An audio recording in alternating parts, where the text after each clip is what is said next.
आंधी हमारे घर तक दस्तक दे चुकी है। अगर हमें उस तबाही को रोकना है तो हमें गजल और उसके बच्चे को हमारी घर की खुशियों से दूर करना होगा। गजल ने मेरी जिंदगी तो बर्बाद कर ही दी है, वो मेरे भाई और भाभी की जिंदगी बर्बाद कर रही है, मगर मैं ऐसा नहीं होने दूंगा। गजल और उसके बच्चे को मरना ही होगा। मुझे खौफ है हैदर, कहीं ये लोग हमारे बच्चे की जान ना ले लें। ऐसा हरगिज़ नहीं होगा। हमारे बच्चे और गजल की हिफाजत के लिए कुछ ना कुछ करना होगा हैदर। कहीं ऐसा ना हो कि बड़ी देर हो जाए और हम हाथ मलते रह जाए। आपकी बातों ने मुझसे मेरे हैदर भाईजान को छीन लिया। गजल का जुनून आपसे आपकी मोहब्बत छीन लेगा।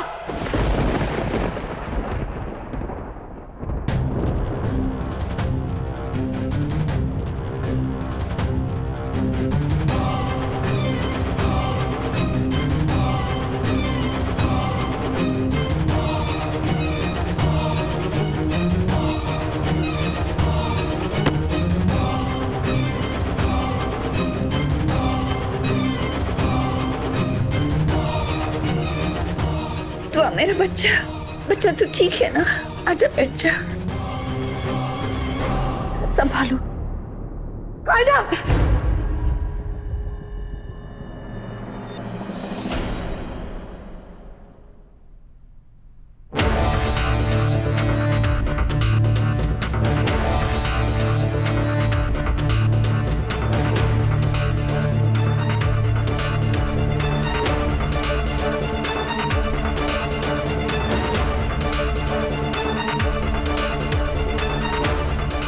बदतमीज,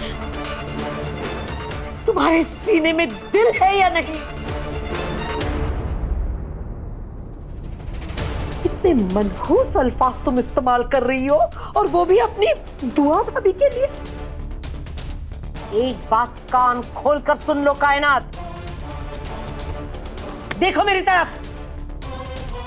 हैदू दुआ का सिर्फ शौहर नहीं है, तुम्हारा बड़ा भाई भी है। आई बात समझ में? बेगैरत लड़की, दिल तो कर रहा है कि मार मार के तुम्हारा गाल लाल कर दूं। तमाचा मारने से या गालियां देने से सच्चाई नहीं बदल जाएगी। मैं सिर्फ मनहूस बातें कर रही हूं, लेकिन ये उस गजल और उसके मनहूस बच्चे के साथ खड़ी हुई हैं, और ये भी नहीं सोच रही कि पेड़ बोए बबूल के तो आम कहां से खाए। अल्लाह ना करे कि मेरी कही हुई मनहूस बातें सच हो जाए। अम्मी,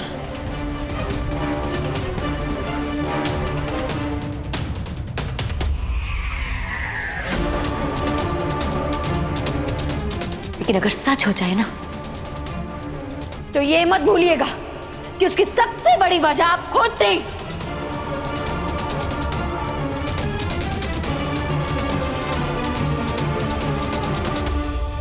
कायनात, बस करो, दुआ की हालत तो देखो।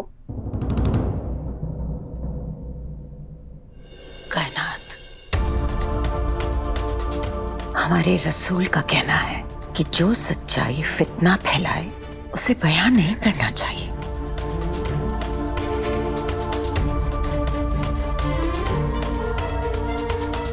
खुदा के लिए गजल की वजह से इस घर में और अजाब मत फैलाओ। और मुझे तो यकीन ही नहीं हो रहा है, तुम इतनी कड़वी बातें अपनी जुबान पर कैसे ला सकती हो?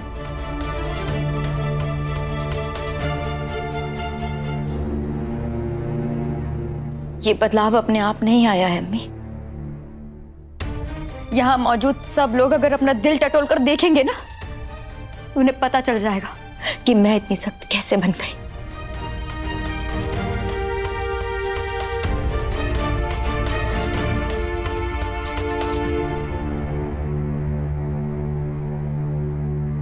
कायनात, बस अम्मी, आप मुझे समझाने की कोशिश मत कीजिए। और अगर आपको भी गजल या उसके बच्चे से हमदर्दी है तो आप शौक से इस घर में रहे, लेकिन मैं नहीं रह सकती, क्योंकि मेरे भाईजान ने मुझे इस घर से निकल जाने का हुक्म दे दिया।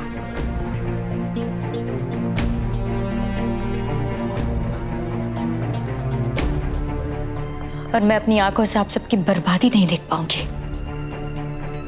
और ना ही इस घर में एक लम्हा रुकूंगी उसके लिए। खुदा खैर करे। मेरी बात ध्यान से सुनो ना बेटा, तो क्या बोल रही हो ये? हाँ, ऐसे वक्त में जब हम सबको एक साथ मिलकर रहना चाहिए तुम घर छोड़कर जाने की बात कर रही हो। हैदर तुम्हारा बड़ा भाई है कायनात, उसे गुस्से में आकर दो बातें क्या कह दी, बुरा मान गई तो। चलो थूको अपना गुस्सा और लाहौल पढ़ो। लाहौल? दादी अम्मी बताइए रूहान की अम्मी को कि लाहौल शैतानों को भगाने के लिए पढ़ा जाता है और आप लोगों ने शैतान को घर में पनाह दी हुई है। मुझसे ज्यादा आपको इसकी जरूरत है। गजल के कहर से बचने के लिए ना पढ़ते रहिएगा आप लोग, शायद अल्लाह आपकी सुन ले।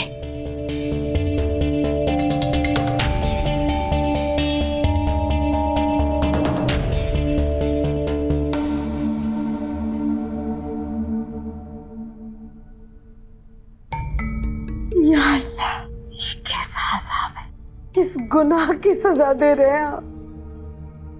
रहम मेरे मौला। कुछ नहीं होगा।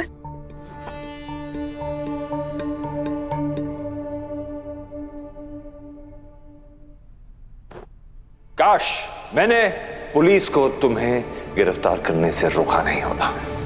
काश मैंने तुम्हारे खिलाफ खुद गवाही दी होती।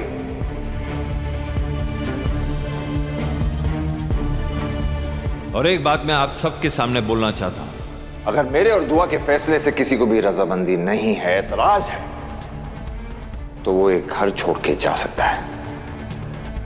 और वैसे भी कहना, तुम्हें तो अपने ससुराल में होना चाहिए ना। जब से तुम्हारा निकाह हुआ है तुमने फरूखाबाद की शक्ल नहीं देखी है।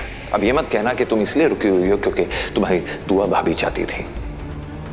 हाँ, कायनात ने गजल को जान से मारने की कोशिश की थी। मुझे समझाने का कोई फायदा नहीं है अम्मी, मैं नहीं रुकने वाली। बेहतर होगा कि आप भी अपने कमरे में चली जाओ और मुझे मेरे ससुराल जाने दीजिए। वैसे भी मेरे यहाँ रहने से सबको बहुत मुसीबत झेलनी पड़ रही है। अब मैं नहीं, गजल आपकी बेटी तो शौक से रखी उसे इस घर में, मुझे जाने दीजिए। पागल मत बनो तुम।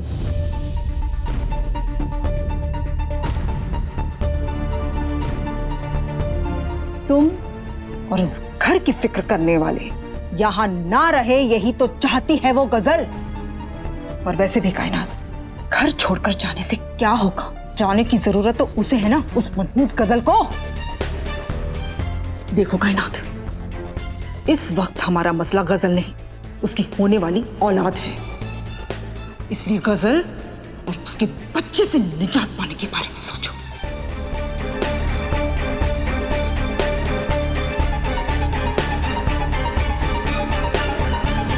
गजल और उसकी औलाद की वजह से मेरे घर की फिजा में जो जहर घुल चुका है, उसकी वजह से सांस लेना भी मुश्किल हो गया। आज कायनात ने जो कुछ भी कहा ना, वो सुनने के बाद बहुत घबराहट हो रही है। खुदा ना करे अगर कायनात की बात सच हो गई तो।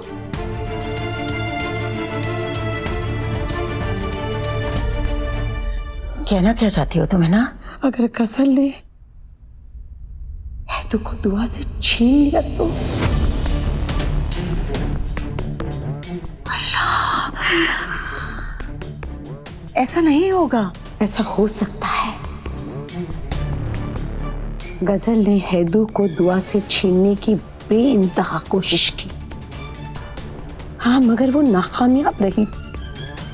यहाँ तक कि हमीदा मेरे गुनाह का कफारा अदा करने के लिए हैदू को उसने निकाह करने पर मजबूर किया था, लेकिन फिर भी वो हैदू को दुआ से छीन नहीं सकी। लेकिन जो काम वो नहीं कर सकी, कहीं वो काम उसके बच्चे ने किया तो? क्या बोले जा रही हो? कुछ तो सोच समझ के बोलो। ऐसी बात तुम्हारी जहन में आ भी कैसे सकती है ना? मेरी बच्ची ने पहले ही हैदर के लिए बड़ी मुसीबतें सही है। वो दोनों किसी भी वजह से एक दूसरे से जुदा नहीं होने चाहिए। मैं भी तो यही चाहती हूँ, मगर हमारे चाहने से क्या होगा हमीदा?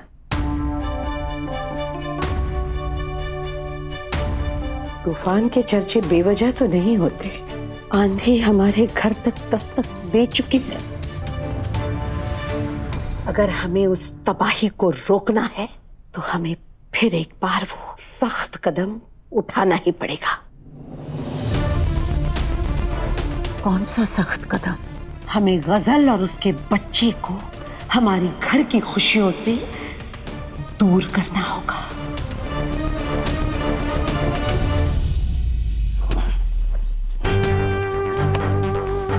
हैदर भाई और दुआ भाभी ने मुझ पे कितने एहसान किए और मैं उनकी जरा सी भी मदद नहीं कर पा रहा हूँ। गजल आए दिन दोनों को परेशान करती रहती है।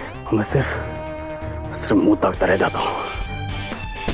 गजल ने दोनों की जिंदगी हराम करके रखी है और वो दोनों उसकी परवाह करने में लगे रहते हैं। मगर मैं गजल को आप दोनों की जिंदगी बर्बाद नहीं करने दूंगा। अगर उसे जड़ से खत्म नहीं कर दिया तो मेरा नाम भी रूहान अख्तर नहीं।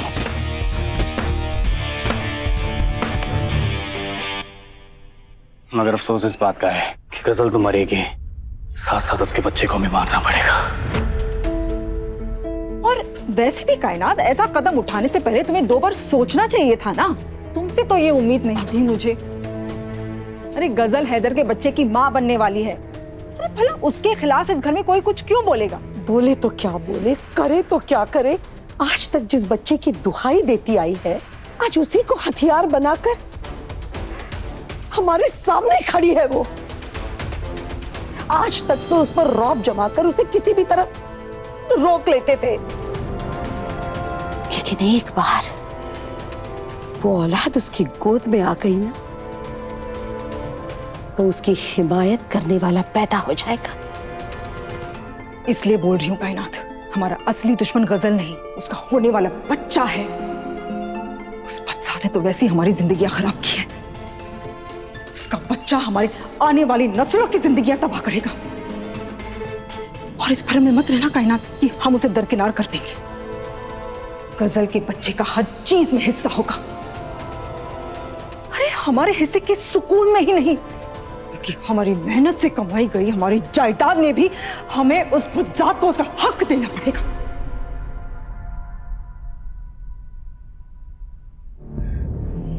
वो बेगैरत नामुराद पिछली बार मुंह भर भर के कह रही थी मुझे कोई इस घर से नहीं निकाल सकता। अरे उसकी बात सच हो जाएगी कायनात। एक बार उसका बच्चा इस दुनिया में आ जाए, फिर उसे कोई इस घर से नहीं निकाल सकता, कोई नहीं। और दुआ और हैदर की बात तो छोड़ ही दो, वो तो अभी से उसके बच्चे की मुरीद बन गए हैं। जब उसका बच्चा इस दुनिया में आएगा, पैदा होगा, तब पता नहीं क्या करेंगे वो दोनों। कमबख्त मारी हमारा सुकून खा गई। अब जब हमारी जायदाद खाएगी ना, तब हमें बहुत दुख होगा। इसलिए कह रही हूं कायनात, गजल का बच्चा सिर्फ और सिर्फ हमारी तबाही लेकर आएगा।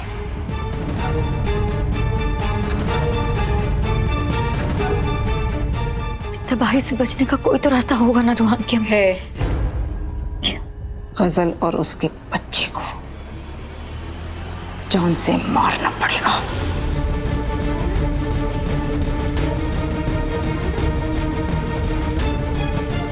आज गजल और उसके बच्चे का दोनों का किस्सा खत्म होकर रहेगा।